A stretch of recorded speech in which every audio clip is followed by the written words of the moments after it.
BPL নিলামকে সামনে রেখে পুরোপুরি প্রস্তুতি নিয়ে ফেলেছে বসুন্ধরা গ্রুপের দল রংপুর রাইডার্স। রংপুর রাইডার্স ইতোমধ্যে সবচাইতে মাস্ট টার্গেটে রেখে ফেলেছে তিনটা ক্রিকেটারকে।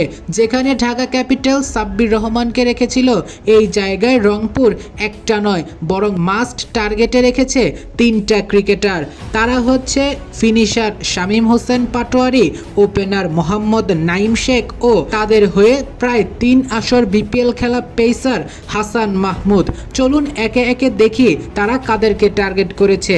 শুরুতেই তাদের target A category Naim Sheikh. Mohammad Naim শেখকে যতটুকু পারে নেওয়ার চেষ্টা করবে, অর্থাৎ বলতে পারে নাইম শেখকে নিয়ে এক প্রকার ফাইট দিবে রংপুর রাইডার্স। নাইমকে নিয়ে ফাইট দিয়েও যদি না পায়, সেক্ষেত্রে বিকল্প সৌম্য সরকার ও রনি তালুকদারকে রেখেছে। অর্থাৎ নাইমকে না পেলে সৌম্য বা রনি তালুকদারের দিকে যাবে রংপুর রাইডার্স। কিন্তু তাদের সবচেয়ে বড় টার্গেট বা আগের টার্গেট থাকবে যে কোনো মূল্যে মোহাম্মদ নাইম শেখকে নিতে, কারণ বিপিএলে নাইম শেখ বরাবরের মতোই আউটস্ট্যান্ডিং খেলে আসেন। তাদের দ্বিতীয় টার্গেট হচ্ছে ফিনিশার শামীম হোসেন পাটোয়ারি। যদিও নাইম শেখ শামীম হোসেন পাটোয়ারি দুইজনই থাকবে এ ক্যাটাগরিতে, তারপরেও তারা দুইজনকে নিয়ে সর্বোচ্চ ফাইট দিবে। সেই জায়গায় শামীম হোসেন পাটোয়ারিকে পাওয়ার জন্য মরিয়া হয়ে আছে রংপুর রাইডার্স। শামীম হোসেন পাটোয়ারি। এরপর তাদের তৃতীয় টার্গেট হাসান মাহমুদ।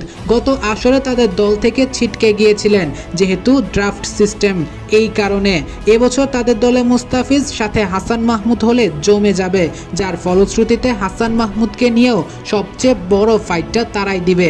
অর্থাৎ এই 3 ক্রিকেটারকে মাস্ট যে কোনো মূল্যে তারা পেতে চাইবে। এরপর তারা কাকে চায়? এরপর তারা বিট দিবে হাবিবুর রহমান সোহানকে। হাবিবুর রহমান সোহানকে অবশ্য সবাই চাইবে, কিন্তু রংপুর রাইডার্সও মনে প্রাণে হাবিবুর সোহানকে তারা চায়। শুধু তাই নয়, পেসার হিসেবে তাদের দলে আরও ইনক্লুডিং করতে চায় খালেদ আহমেদকে।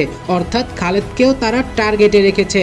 যদি কোনোভাবে মিস হয়ে যায়, সেক্ষেত্রে কামরুল ইসলাম রাব্বির দিকে চলে আসবে, কিন্তু সবার আগের টার্গেট খালেদ আহমেদ।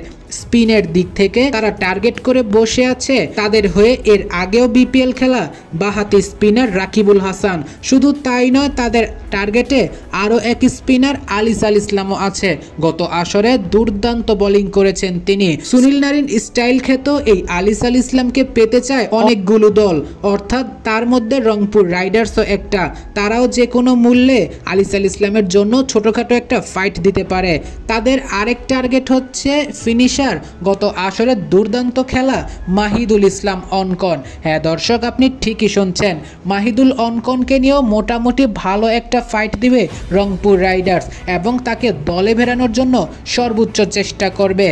এরপর যে স্লটগুলো খালি থাকবে, তারা কম্বিনেশন ওয়াইজ অকশনের টেবিলে বসে সিলেকশন করে তারপর বিট করে দলে ফেরাবে। এদেরকে পেতে রংপুর রাইডার্স সর্বোচ্চ ফাইট দিবে। তবে সবাইকে যে পাবে এমনটা নয়, যেহেতু এটা নিলাম সিস্টেম এবং সবার বাজেট বরাদ্দ করা, সেহেতু তাদের টার্গেট প্লেয়ারদের সর্বোচ্চ ফাইট দিয়েও যদি না পায়, সেক্ষেত্রে ব্যাকআপে চলে যাবে এবং ব্যাকআপ হিসেবে যদি এদেরকেও না পায়, সেক্ষেত্রে নিলাম টেবিলে বসে নিজেদের মতো চিন্তা করে তার বিকল্প প্লেয়ার তারা নিলাম থেকেই নিয়ে নিবে। অর্থাৎ এক কথায় বলতে পারেন, আগামী বিপিএলে নিলামের জন্য পুরো দমে প্রস্তুত হয়ে বসে আছে রংপুর রাইডার্স।